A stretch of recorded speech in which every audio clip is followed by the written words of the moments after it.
Yeah, I think it was at first I was really scared about both of those albums coming out at the same time. But actually now in retrospect, I'm really glad they did, because if only one came out, then people might be scared. Oh, he's only doing this or only doing that.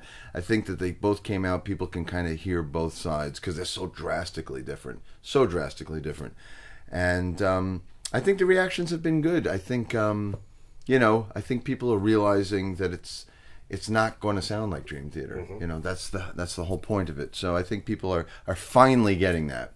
It's been almost 2 years now. I think people are finally accepting what the reality is and moving on and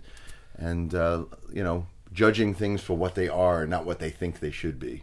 I still have Neil Morse's latest solo album, Momentum, which is coming out in September, and that's got some of the most proggy stuff I've ever done. Right. It's got an unbelievable 33-minute epic, which is amazing, and it's got some tunes on there that are very Crimson-esque, and so I got that. Transatlantic still exists. We're talking about hopefully reconvening next year. I have this other instrumental thing with Billy Sheehan and Tony McAlpine, Derek Sherinian. So I am still totally doing technical prog stuff as well. It's about the balancing act, and it's about all of these things. I want to be able to explore.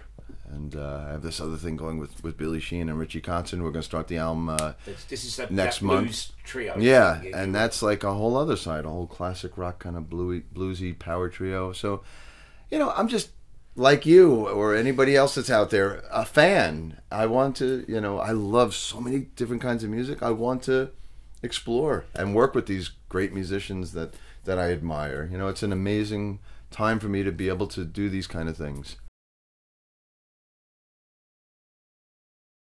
It's all about touring for me. That's to me the payoff. When you're making a record, it's a great creative process, but you're kind of sitting in a room by yourself.